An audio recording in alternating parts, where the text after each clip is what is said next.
अब मैं आ रही हूँ जगविंदर पटियाला आपके पास। देखिए, बड़ी खबर इस वक्त नेपाल में जो विद्रोह हो रहा है उसी को लेकर अभी की बड़ी खबर ये मिल रही है कि प्रदर्शनकारी आज हथियारों के साथ नजर आ रहे हैं। ये देख लीजिए आप, तस्वीर आपको दिखा रही हूँ मैं। ये प्रदर्शनकारी है और इनके हाथों में हथियार हैं। हथियारों के साथ प्रदर्शनकारी आज सड़क पर उतरे हुए हैं। ये तो सुरक्षा के लिहाज से एक बड़ी चुनौतीपूर्ण स्थिति नेपाल में बनी हुई है, क्योंकि आज प्रदर्शनकारियों के हाथ खाली नहीं है। कल तक प्रदर्शनकारियों के जिन हाथों में बैनर पोस्टर थे, आज प्रदर्शनकारियों के उन हाथों में हथियार है। आज प्रदर्शनकारियों के उन हाथों में आप देख रहे हैं राइफल्स हैं, और इन्हीं राइफल्स के साथ प्रदर्शनकारी आज सड़कों पर उतरे हुए हैं। मैंने पहले भी आपको बताया कि आज बिल्कुल तस्वीर का रुख बदला हुआ है, और इस तरीके से बदला हुआ है कि जो सुरक्षा कर्मी हैं उनके हौसले आज पस्त हैं, और जो प्रदर्शनकारी हैं उनके तेवर आज और सख्त हैं। और उन्हीं सख्त तेवरों का, प्रदर्शनकारियों का ये एक उदाहरण जो इन तस्वीरों के जरिए सामने आ रहा है। आज बहुत से प्रदर्शनकारी हाथ में हथियार लेकर सड़कों पर उतरे हुए हैं।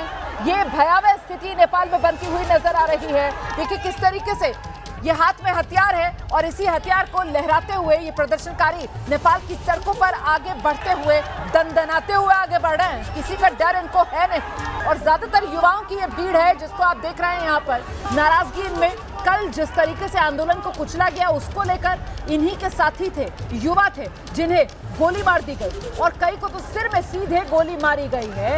इसी को लेकर आक्रोश बहुत बढ़ा हुआ है। कल के मुकाबले आज कई गुना ज्यादा लोग सड़कों पर उतरे हुए हैं। हालांकि सरकार ने ये सोचा था कि वो अपना फैसला सोशल मीडिया ऐप्स पर बैन वाला वापस ले लेगी तो फिर हालात संभल जाएंगे, लेकिन सरकार का दांव उल्टा पड़ा। प्रदर्शनकारी तो आज कल के मुकाबले कई ज्यादा संख्या में सड़कों पर उतरे। प्रदर्शनकारियों का आज गुस्सा और बढ़ा हुआ है। प्रदर्शनकारियों के पास आज हथियार भी हैं, और हथियार लहराते हुए प्रदर्शनकारी आगे बढ़ रहे हैं। बड़ी बात यह कि प्रदर्शनकारियों के पास ये हथियार कहां से आए, तो प्रदर्शनकारियों ने जो वहां पर सुरक्षा बल के जवान तैनात थे, कई उन्हीं जवानों से हथियार छीने, और उन हथियारों को छीनकर ये प्रदर्शनकारी सड़क पर जश्न मनाते हुए आगे बढ़ते हुए, बिना किसी डर के, बिना किसी खौफ के। वहीं तस्वीरें इस वक्त मैं आपको दूसरी तरफ दिखा रही हूं। वो तस्वीर संसद भवन परिसर के बाहर की तस्वीर है, जहां गेट तो अभी बंद है, लेकिन सैकड़ों की तादाद में प्रदर्शनकारियों का हुजूम है। कई प्रदर्शनकारी जो अंदर घुस गए थे उन्हें सेना ने एक बार फिर से बाहर खदेड़ा है, लेकिन अभी भी बहुत से प्रदर्शनकारी संसद भवन परिसर के अंदर ही मौजूद हैं। हालात लगातार बद से बदतर हो रहे हैं, और ऐसे में देखिए बड़ी चुनौती सेना के सामने है कि किस तरीके से इन हालात को संभाले। कल ही सरकार की तरफ से सेना को सड़कों पर उतार दिया गया था हालात संभालने के लिए, और अब आज सेना प्रमुख की तरफ से एक ही उपाय सुझाया जा रहा है। सेना प्रमुख की तरफ से एक ही सलाह है जो प्रधानमंत्री केपी शर्मा ओली को दी गई है कि आप इस्तीफा दीजिए, आप पद खाली कीजिए, तभी ये हालात संभल सकते हैं।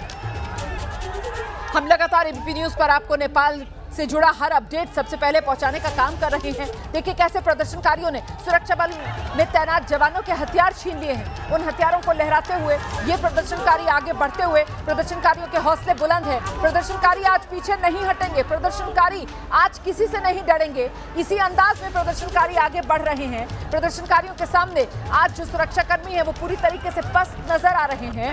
कल जो फायरिंग की गई, खुली फायरिंग, शूट एट साइट के ऑर्डर दे दिए गए थे कल, और ऐसे में कई प्रदर्शनकारियों को सीधे सिर में कल गोली मारी गई थी, जिसके बाद बैकफुट पर नेपाल सरकार आई, बैकफुट पर सुरक्षा बल आए। इसी वजह से आज सुरक्षा बल बस एक तरीके से आप कह सकते हैं कि हालात संभालने भर के लिए ही प्रदर्शनकारियों को खदेड़ रहे हैं। कोई बल प्रयोग प्रदर्शनकारियों पर किया नहीं जा रहा, और ऐसे में आज प्रदर्शनकारी जो हैं वो सड़कों पर उतरे हुए हैं। उनका गुस्सा सातवें आसमान पर है। प्रदर्शनकारियों की सिर्फ एक ही मांग है, केपी शर्मा ओली कुर्सी छोड़ो, केपी शर्मा ओली इस्तीफा दो, सरकार सत्ता से बेदखल हो। ये सरकार अब नहीं सहेंगे, इस सरकार को सत्ता में नहीं रहने देंगे। ये वो तमाम मुद्दे हैं जिसको लेकर नेपाल के आम लोगों की नाराजगी बढ़ी हुई है।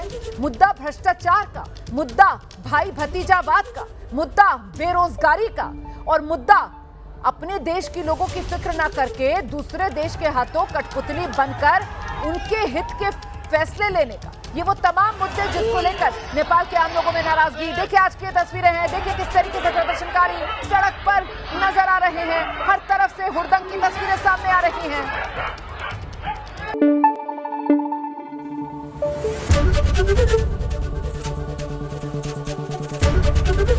एबीपी न्यूज आपको रखे आगे।